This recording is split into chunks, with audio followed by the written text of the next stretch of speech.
Every now and then a movie comes along that is so totally bananas that we have a hard time wrapping our minds around what we just witnessed. Velvet Buzzsaw is one of those movies. The Netflix flick about the Los Angeles contemporary art world has to be seen to be believed, and these amazing behind-the-scenes details just take the insanity to a whole other level.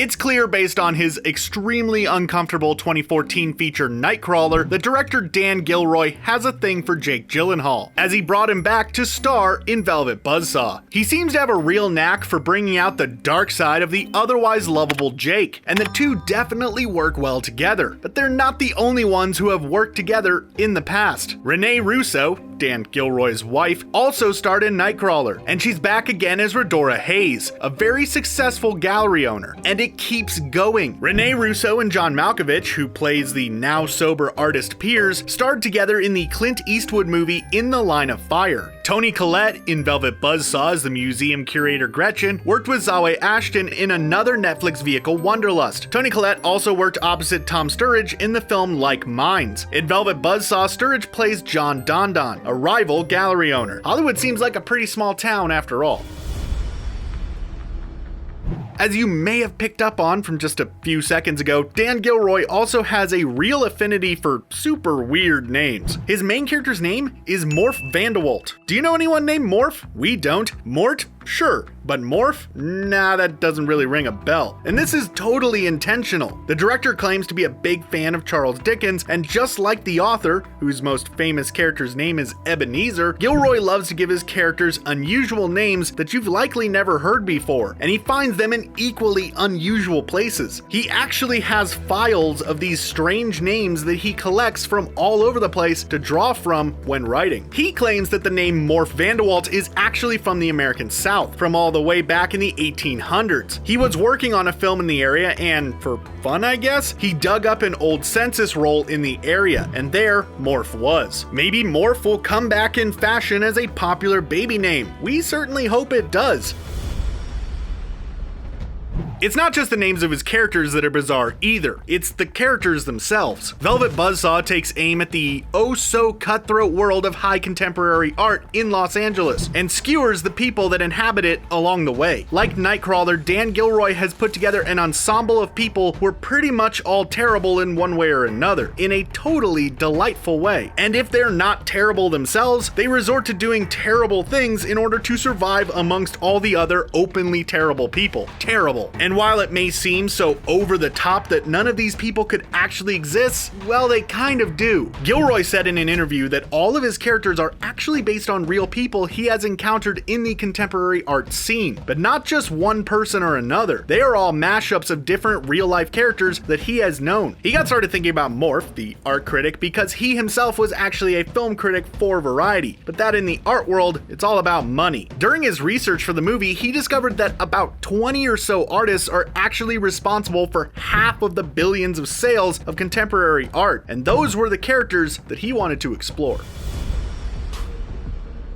Not only are the characters in Velvet Buzzsaw based off of real people, the works of art featured throughout are also heavily influenced by some of the most famous contemporary art out there today. The production design team and director hired a ton of artists to create over 100 original pieces for the film. First, they had to make a whole body of work for the artist at the center of it all. And then, on top of that, all the paintings and sculptures that fill the galleries in which the movie takes place. That's not an easy task. While all of the art is original, they borrowed a ton of inspiration from all over the place. For starters, the whole idea of an outsider artist who lives like a recluse and doesn't self-promote like others do was inspired by an artist named Henry Darger, who also died leaving behind a huge collection of work. Even the very creepy detail that Vitrell used his own blood as paint was based off of living artist Vincent Castiglia, who shares the same slightly vampiric tendencies.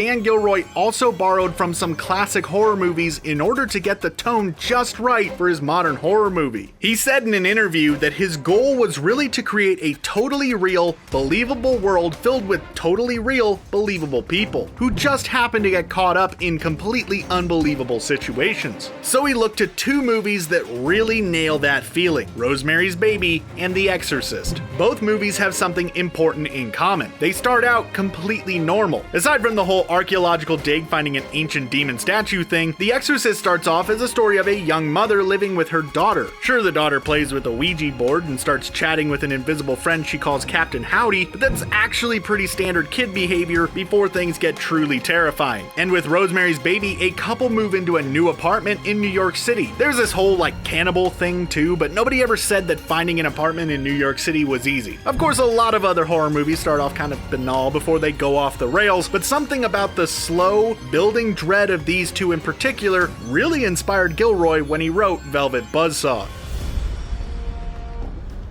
It's no surprise after hearing all that some of the actors had really different reactions when they read the script for the first time. While Jake Gyllenhaal claimed that he actually was moved to tears, British heartthrob Tom Sturridge had a slightly different reaction. The actor said openly that he thought the script was, in his words, totally bonkers, but in the best way possible, and we can't really say that he was wrong. Sturridge plays the rival gallery owner with the entertaining name John Dondon, and like everyone else in the movie, he goes crazy for Deeze's paintings. The actor specifically said that reading the script was like being inside the mind of a disturbed man, which actually makes the fact that he still signed on to do the movie kind of awesome. Even though the material was intense and totally over the top, Sturridge was drawn to the project and wanted to be part of something that everyone knew was gonna make a big splash. We highly doubt that scripts like that come across the actors' desks every day. Probably more like once in a lifetime. It's not that often that you get to make a movie about scary and possessed art, so we're not surprised that this stellar cast jumped at the chance to be involved.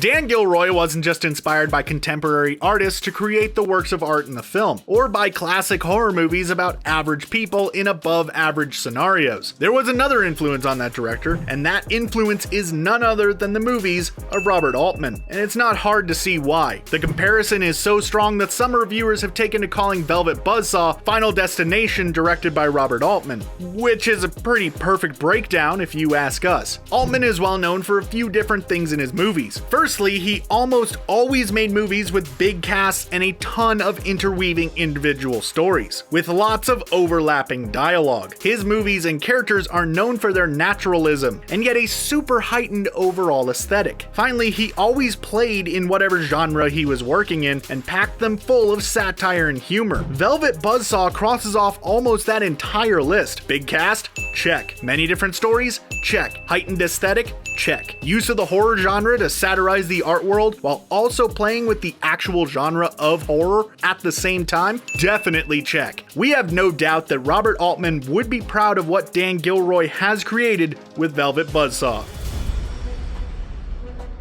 A movie you might never connect with Velvet Buzzsaw is the infamous Superman Lives. If you don't know the story of this movie that never was, well, you're in luck, because we're about to tell you about it right now. In the 1990s, a movie idea was conceived. It was to be a Superman movie like we had never seen before, directed by Tim Burton and starring none other than Nicolas Cage as the Man of Steel. And no, we don't mean Steel as in steal the Declaration of Independence, although we would be totally on board to see Superman try that. I'm gonna steal the Declaration of Independence. Superman Lives almost made it to production, so far as there were even some incredible photos of the actor in his Superman costume released to the public. But unfortunately, after multiple writers and a pile of pre-production confusion, the movie just couldn't get off its feet and was shelved for good in 2009. But do you know who one of the writers was that was brought on to pen the story of Superman Lives? That's right, it was Dan Gilroy, and his draft almost got made. And we actually have the failure of Superman to thank for Velvet Buzzsaw today. Dejected after working so hard for over a year developing Superman Lives, Gilroy went to the beach. It's there that the idea for Velvet Buzzsaw came to him, and the rest is movie history.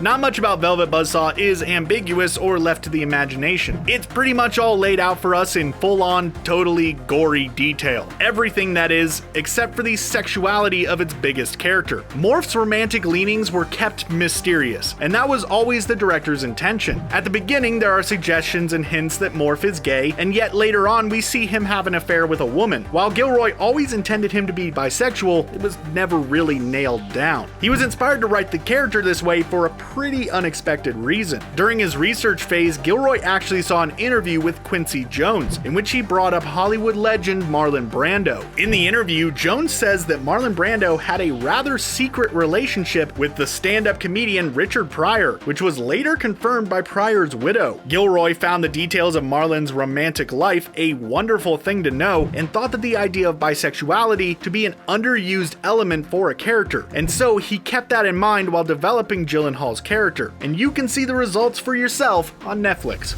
So what do you think? Have you seen Velvet Buzzsaw yet? Or do you plan to check it out now that you know all of the juicy behind the scenes details? Let us know down below, and while you're down there, why not like this video and subscribe to ScreenRant for more awesome content just like this. Thanks for watching, and I hope to see you at the movies.